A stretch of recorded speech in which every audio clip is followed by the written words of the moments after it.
Welcome to Samba Samba. Enjoy the video. You start now by confirming basics. Make sure the device is unlocked and plugged in if battery is low. Once done, you need the current account password, PIN, or registered biometric. This proves ownership. Next, open Settings, then tap Privacy or Security and look for Password, Screen Lock, or Device Protection.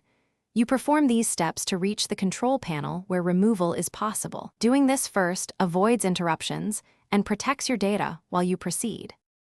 You now authenticate. Select Remove Password or change lock type in the Privacy menu. When prompted, enter your current password, PIN, or use a biometric to confirm. This is required to prevent unauthorized removals.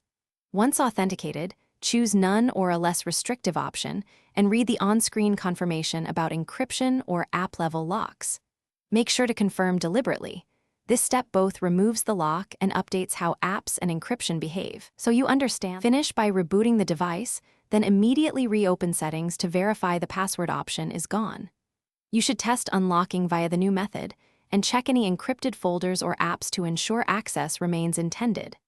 If the removal fails, make sure your account credentials are correct and synced. If you still can't remove the password, use the account recovery process or consider a factory reset as a last resort. Remember, a reset erases data, so back up first. Thanks for watching. Consider subscribing if we helped you.